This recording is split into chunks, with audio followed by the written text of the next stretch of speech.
અમદાવાદ આમ આદમી પાર્ટીના પ્રદેશ અધ્યક્ષ ઈસુદાનભાઈ ગઢવીએ અમદાવાદ કાર્યાલય ખાતે પ્રેસ કોન્ફરન્સમાં ખેડૂતોના દેવા માફીની માંગ સાથે આંદોલન કરવાની ચીમકી આપી છે।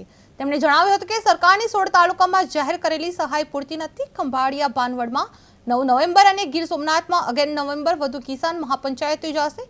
ઉત્તર મધ્ય અને દક્ષિણ ગુજરાતમાં પણ મહાપંચાયત યોજવાની યોજના બની રહી છે।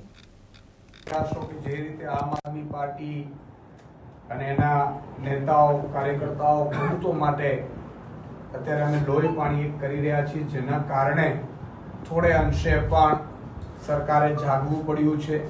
કુંભકર્ણની નિદ્રામાં સોઈ રહેલી સરકાર જ્યારે મુખ્યમંત્રી પોતે આજે હેલિકોપ્ટરથી ઉતરી અને ગામડામાં પહોંચ્યા હતા, જોઈને અમને પણ આનંદ થયો કે આશ ક્યાંક અમે કુંભકર્ણ જેવી સૂતેલી સરકારને જગાડવામાં થોડે અંશે પણ સફળ થયા। પણ 30 વર્ષ સુધી તમે કશું કરી નથી શક્યા।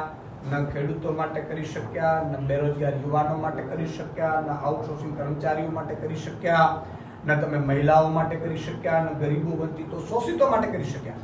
અને તમે પણ ઈ કોંગ્રેસ છે જે 36 વર્ષ પહેલા 14 ખેડૂતોની હત્યા કરી હતી। ઈ જ કોંગ્રેસને ખેડૂત માટે બોલવાનો કોઈ અધિકાર નથી।